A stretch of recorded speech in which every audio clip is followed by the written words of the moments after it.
Hello ladies and gentlemen, and welcome to the Pokemon Premier League Division 2 Season 4 week number 5. This week we are playing RTK623 and the Portland Timburrs.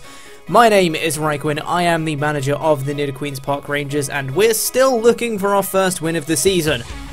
Christ, on a bike, can I please win a match? If you guys haven't seen my team builder for this match, I would highly recommend going and checking that out because I'm bringing an interesting team to this match. And it also gives you a glimpse as to what RTK could have possibly brought and what I was expecting going into this match. Links will be in the description to people that have genned my team and stuff for this week. So JuancitoMarVel genned my team for this week, so thank you Juan. Link will be to him in the description. And links will be to the PPL public spreadsheet, the TeePublic, the fan Discord server, etc. We just hit 200 people in the PPL fan Discord server, which is a hell of a milestone. So if you want to come join and be part of the fun over there, make sure to go down in the description and check those links out. Now, let's get on to the game. So, if you guys haven't seen my team builder, very brief rundown of my team. I've got a basically physically defensive Piloswine, I've got a physically defensive Celesteela, a physically defensive Togekiss, Swords Dancing Mega Garchomp, a Nasty Plot Azelf, and a pretty unique Licky set. And RTK has decided to bring to this match the Raikou, the Frostlass, Tapu Fini, Porygon 2, Arcanine, and the Dragonite. Now that was pretty much exactly what I was expecting. It was a toss-up between the Dragonite and the Kartana, but he has brought the Dragonite and I can see why, but everything else I pretty much expected spot on. So what I'm expecting is a Life Orb or like a Sub-Carmine Raikou, a Focus Sash Frostlass to be his lead most likely. The Tapu Fini I'm expecting to be physically defensive, the Porygon 2 I'm expecting to be physically defensive, I'm expecting an offensive Arcanine with Crunch, Flare Blitz, Close Combat and Wild Charge, and I'm expecting a Dragon Dance Dragonite. That was what I was expecting coming into this match. So, my lead, what I wanted in this match, I wanted to lead with my Piloswine to get up my rocks as early as possible. If you guys saw my team builder in the description, there was a link to a paste bin that goes into detail about what my game plan was for this match. So what I want to do is lead with my Piloswine. The first step 1 is to lead with Piloswine and get up my rocks early. That's what I wanted. So the best possible leads on his end for me would be him leading with his Raikou, his Frostlass, or his Porygon 2 really. Those would be the best things I think that he could lead with against me. Or potentially his Dragonite because I can threaten it with Ice moves and I doubt he'd want to stay in. But so let's get into this game and see how things go. I really hope we win this one. Brace yourselves, by the way. This is a very long match. So, brace yourselves for this one. It's going to be a long one. So, as I said before, I wanted to leave one Piloswine and get up my rocks. It hinders the likes of the Arcanine, the Dragonite, and the Frostlass, so I figured it was good. And he is going to lead with his Raikou, which is pretty much perfect. I can see it's shiny, although at the time of the battle, I didn't see that. So I didn't know whether he had Aura Sphere or not, but regardless, I'm just going to stay in, knowing he's not going to want to take an Earthquake. I'm just going to go for my Stealth Rocks turn 1. He's going to hard switch out, and he's going to go straight into his Tapu Fini. Yeah, now I'm going to be able to get on my rocks fairly freely against this thing, and which is great. Tapu Fini is his only form of removal that he's brought to this game, aside from default Dragonite, which he hasn't brought because he's not an idiot. So he's not going to be able to do, once Fini goes down, he's not going to be able to do anything. And I'm going to go straight into my Licky here, because I'm specially defensive, and I can take basically any hit from this guy. He's going to go for the Nature's Madness, and it's obviously going to do half to my Licky. But I don't mind that because other than that, he cannot touch me. And from this range, you know, Nature's Madness is going to be doing a quarter pretty much. So I can't die to it, so I don't mind it too much. Now, he's going to switch on out into his Mitsuki, which is his Frostlass, as I'm going to reveal what my set is on this Licky, and I go for Whirlpool, trying to trap in Tapu Fini, but he switched. So, after a little bit of Whirlpool damage, I was thinking, there is nothing he can do that can threaten me offensively. So I'm thinking he's Choice Scarfed and he's going to trick me a Choice Scarf, which would hinder my Licky completely. It would nullify the point of Licky in this match, so I'm going to switch out. I don't want to be tricked to Choice Scarf, and I'm going to go on out into my Celesteela. Celesteela is the most expendable one on my team. It was here for Kartana, which he didn't bring. So he is going to go for the trick, and he is going to trick my Celesteela a Choice Scarf. I figured Celesteela was the best thing to be tricked to Scarf. Everything else kind of needed the item it has, and I didn't plan on switching into a Garchomp on a Frostlass. So that would have been a sweet as hell play to try and switch in a Mega Garchomp on a Frostlass and then fail the trick and be locked into it, but it's not the point. I'm not going to switch into a Frostlass with a Mega Garchomp. Now I'm just going to stay on my Celesteela. I'm going to go for the Flamethrower here. Even with the Choice Scarf, I'm not going to be outspeeding a Frostlass, so I just decided to stay in anyway. And he's going to go into his Arcanine. He's going to reveal the Air Balloon, which is going to pop immediately, which is very nice indeed for me. But now I'm kind of scared of this guy. But he's actually going to pull a double and go out into his Tapu Fini, as I'm actually going to stay in. Now the reason I stayed in was because if he went for a Flare Blitz against my Celesteela, he would be taking huge recoil on his Arcanine, because I'm basically max HP on my Celesteela. So he'd be taking huge recoil off the Flare Blitz, and he couldn't switch into Rocks too many times after that, and it's much easier for me to pick him off. And like I said, Celesteela is the most expendable mon, and it's been tricked to Choice Scarf, so it wasn't looking too useful at this point. He's going to bring in his Tapu Fini, and I'm going to switch on out back into my Licky again. This is my dedicated answer to Tapu Fini. He can go for whatever he wants to. I don't mind. He is going to go for the default, get rid of those Stealth Rocks, so I'm going to have to be able to set them up at some other point. But that was one of the reasons why I wanted to get up Rock so early as well, is that he would be pressured to go for a defog, and it allows me to get free switches around to things, for example, into this Licky. Now, seeing that I went for the Whirlpool last time, I think he's probably going to think some shenanigans are afoot, and he's not going to stay in, but he actually does stay in as he goes for the Nature's Madness. And I'm just going to fire off a Wish, because it was my safest play if he wanted to switch, or he wanted to stay in regardless. Wish was my play. So I'm going to be able to get my health back at this point. Now, I'm just going to stick to my game plan. I don't expect him to stay in here, knowing the Whirlpool is most likely incoming, and I don't think he wants to be trapped. But I'm going to go for it anyway, just in case he wants to stay in. And he actually does stay in. He's going to go for the Moonblast, and we can see this does basically nothing because I'm especially defensive Licky. And I'm going to go for the Whirlpool, and I'm going to trap Tapu Fini. Now I can initiate my game plan, as it were. Now it is time to kill Tapu Fini. Going to get a Wish back to a really nice amount of HP, especially after leftovers. Again, he really cannot touch me. The best thing he can do is Nature's Madness, but obviously that cannot kill me, so I don't mind. So I'm just going to fire off a Wish. It's the safest thing to do on the next turn, just in case he like double crits me with Moonblast or something. I don't know. He's going to be getting a little bit of Whirlpool residual, and like I said, I'm just going to fire off another Wish this turn. He's going to go for another Nature's Madness and wear me down quite a lot, but it's okay because after the Wish, I'm going to be, you know, at a really nice amount of HP again. He can't break my Licky basically. But now he's going to really see what the point of this Licky is. Like, it's all well and good trapping in Tapu Fini and not doing much with Whirlpool residual, but why have I decided to trap it in with a Licky? If you've seen my team builder, you know exactly why. So he's going to get a little bit more of Whirlpool residual, and this turn is when we decide to make things interesting. So he is going to go for another Nature's Madness this turn, and it's going to weigh me down to like 48, 49 HP, something like that. It's not a huge amount, 49 HP, and I'm going to reveal the Power Whip. There it is, Power Whip coming in from Licky. This reveals that he is in fact physically defensive, but it doesn't matter because after I get my Wish back, he's going to take some more Whirlpool residual after his leftovers, and he is actually going to be in range from another Power Whip, especially because on this turn I'm going to fire off another Wish. He's going to take more Whirlpool residual, and then I'm going to be able to knock him out with another Power Whip as long as I don't miss. So he takes a little bit more Whirlpool residual.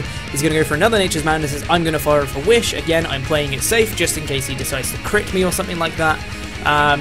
Going to fire off a Wish here. So on the next turn, I know, regardless, even if he crits me, he can't kill me. And now I'm going to be able to knock him out with a Power Whip, barring I miss, basically. That is pretty much the only way I don't kill Tapu Fini right here. Because he's still going to be locked in with Whirlpool. And he's not going to be able to switch. He can't taunt me with Oblivious and all that jazz. It's great.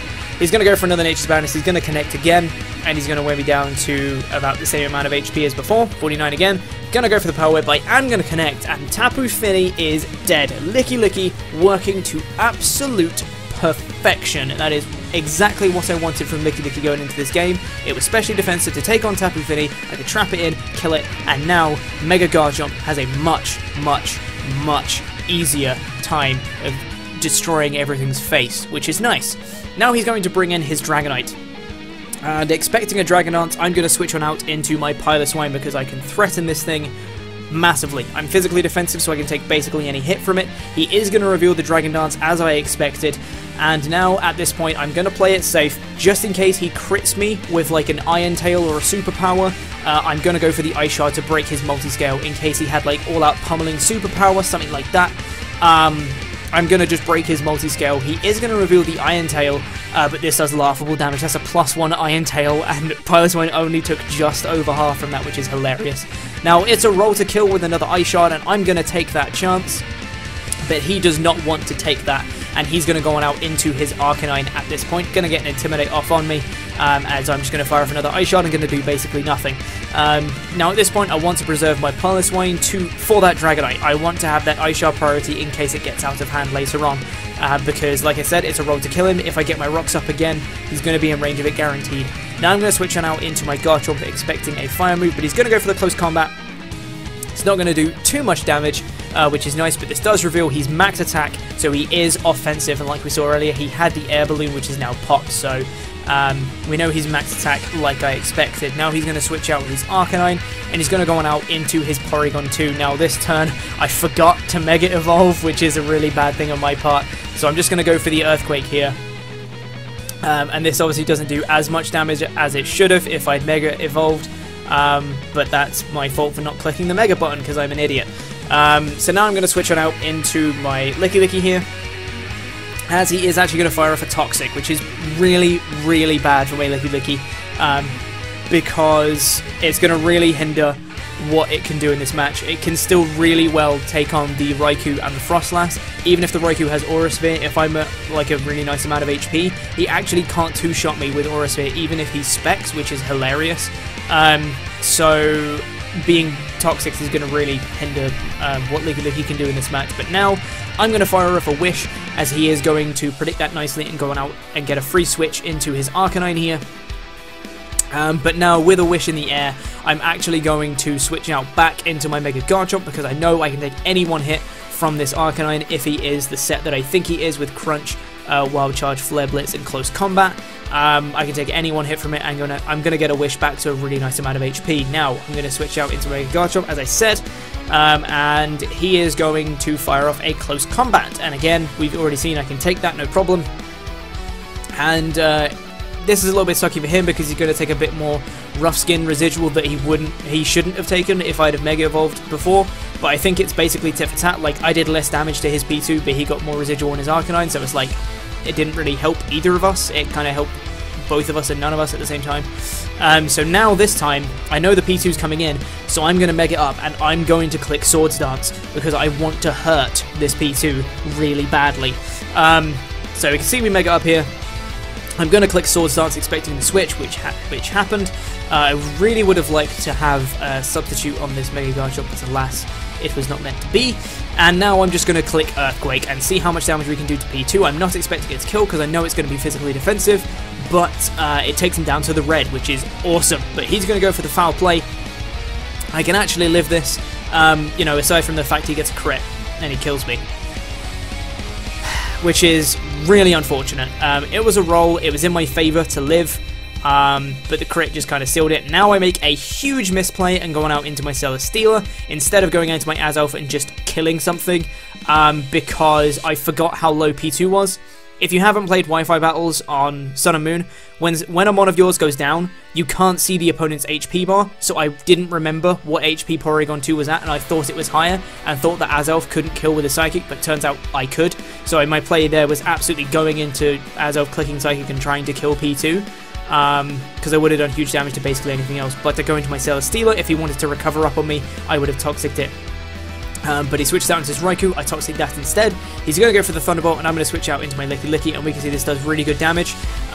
With leftovers, if I wasn't poisoned, I could actually take another Thunderbolt, but with the Toxic residual, I'm not going to be able to take basically any move from this guy. And we can see he is, in fact, Life Orb, and he's going to reveal in this next turn. I know he's going to have the Aura Sphere, and he does actually reveal it on this turn, and he's going to be able to knock out my Licky, but Licky doing exactly what it was meant to, putting in an absolute shift this match, wishing around the team, and trapping and killing Tapu Fini, legend that you are, Licky.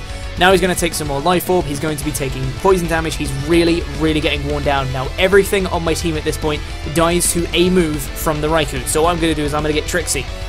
And I'm going to go out into my Togekiss, I'm going to bait the Electro move and double out into my Piloswine because I'm immune to that, so he can take more Poison Residual because it is really, really racking up. He's going to go for the Volt Switch, I'm immune with my Piloswine now after this Poison Residual. He's in range of an Ice Shard from my Piloswine, so I'm going to go for it, and he does stay in, and he is going to die to this Ice Shard. Piloswine picking up his first kill of the season, and that is a pretty awesome thing to do. I was quite happy with that play. Now he's going to bring back in his P2, he outspeeds me, he can get a recover off against me, but I figured, I know the recover's coming, so I'm going to get this opportunity to set up my Stealth Rocks once again, because he still has the Frostas, the Arcanine, and the Dragonite. If he switches in the Dragonite on Rocks now, he's guaranteed in range from Ice Shard, and it means that I'm going to be really hindering the Arcanine, which has already been weakened, and I'm going to be hindering the Frostlass as well, which is great. So I felt like that was the best thing to do at that point. Now I'm going to switch into my Togekiss, expecting another recover, but he's actually going to go for the Tri-Attack. And we can see this does a respectable amount, but it's not huge. I'm going to go for the Dazzling Gleam here because I want to force him to recover so I can Encore him into it. He's going to go for another Tri-Attack here, and I can take that pretty much, you know, no problem. I'm going to fire off a Roost here to try and get back to HP, expecting him to recover as well. I'm going to get some nice HP back.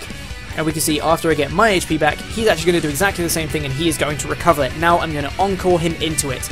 And while he's encored into recover, I'm going to switch out into my Nasty Plot Azelf, which was always my game plan. I want to encore this Porygon 2 into recover. I'm going to switch out into my Azelf, and I'm going to set up a Nasty Plot because I outspeed everything. His Raikou has to be Rash Nature because of the event, which means he can't be speed boosting, which means Azelf guaranteed outspeeds the Raikou.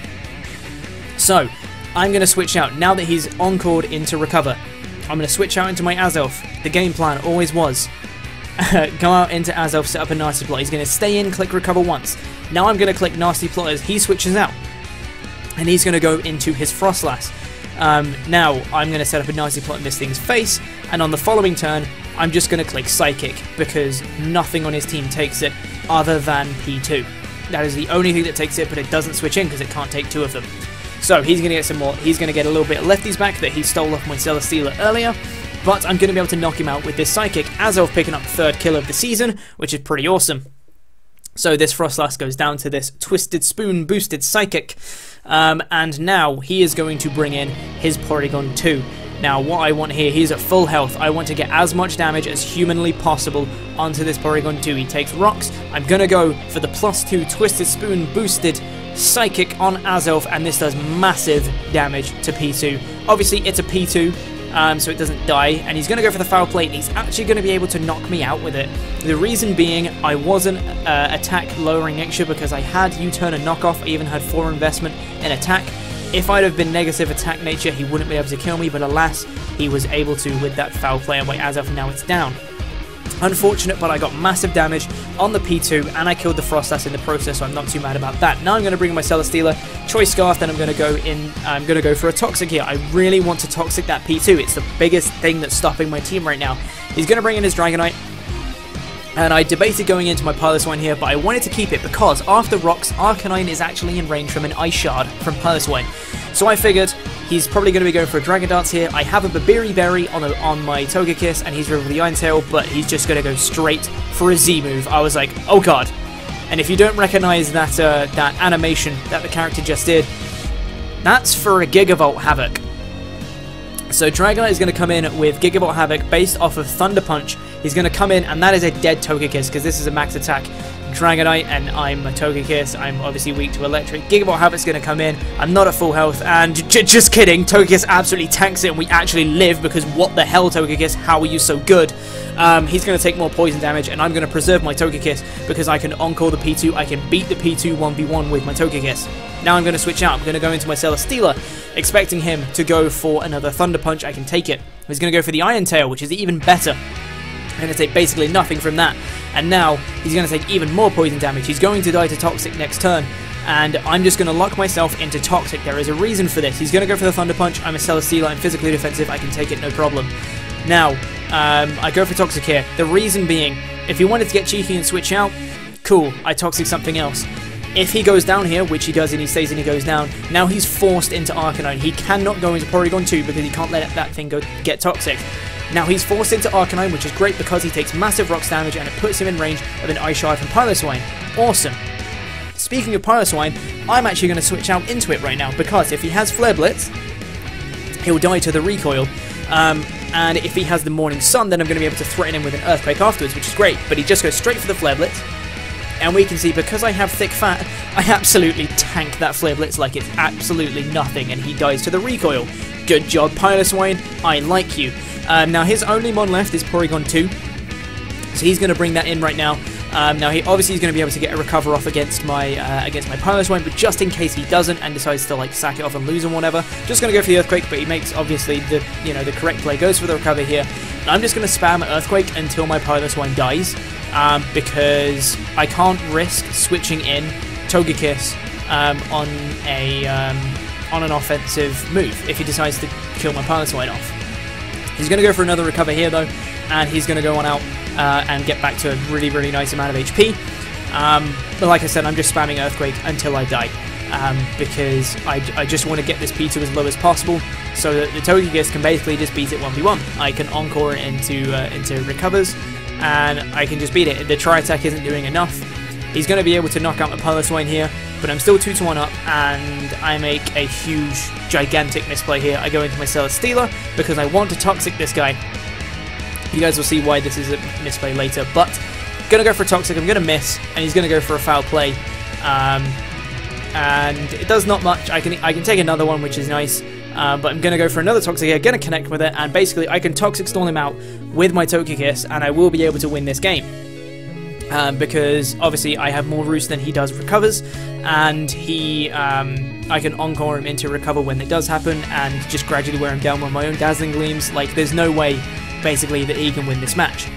So I'm gonna go down to another foul play here after I'm locked into Toxic, and I'm not gonna switch in my P2, my Togekiss on a P2's foul play just in case it does kill me if he crits me or whatever. Celesteela's gonna go down here, and he's getting slowly worn down with the poison. Gonna bring in my Togekiss. I'm only on 17 HP, but I do outspeed and I can get a Roost off, which is pretty nice. You know, apart from that part where the timer runs out and the battle ends, and I'm on 17 HP, and his Porygon 2 is on really, really good HP, so guess what, guys? Guess what? I lose. I lose. Because the timer ran out. I knew the timer was gonna run out. It's not like I forgot the timer was there. I knew what I was doing. And if I'd have gone into my Togekiss instead of the Celesteela at the end, I would have won, because I would have preserved the 2-1 differential. Even if both my Celesteela and my Togekiss were on low HP, I would have won due to a 2-1 differential. But I went into my Celesteela. I was playing as if I had more time, even though I didn't. I knew I didn't have more time, but I still played like I had more time anyway. Because if I did have more time, what I would have done was gone into Celesteela, Toxic it, and then just basically Roost Stall until the P2 died to Toxic. That's pretty much what I would have done if there wasn't a timer, basically. But like I said, it was a long match, and we made it. We took a long time to make our plays because we really thought about it.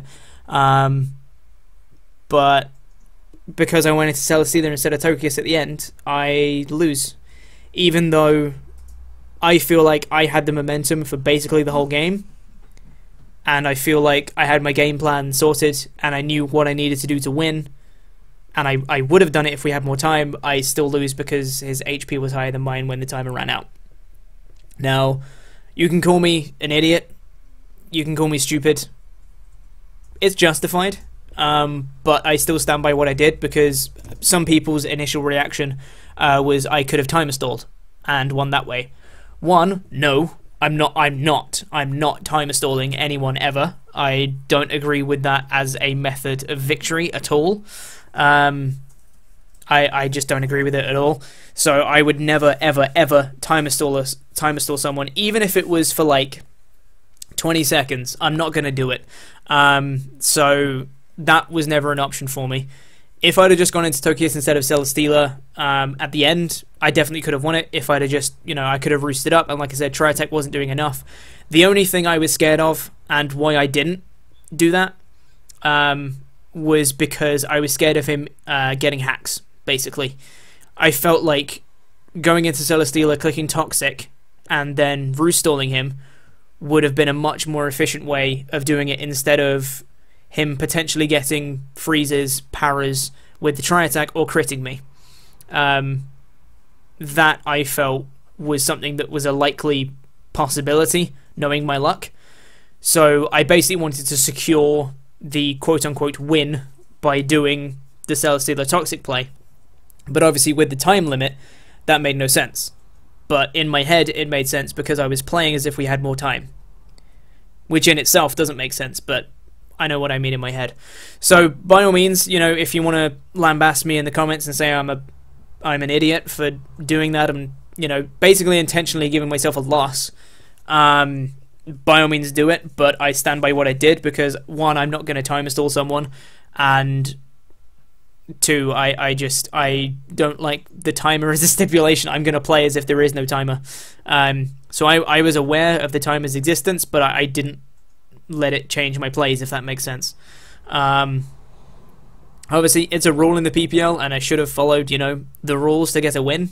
I should have played with the timer in mind and tried to get myself in a position where I either had the differential numbers or I had the health advantage by the end of the match. But I didn't play that way because I don't like to play that way.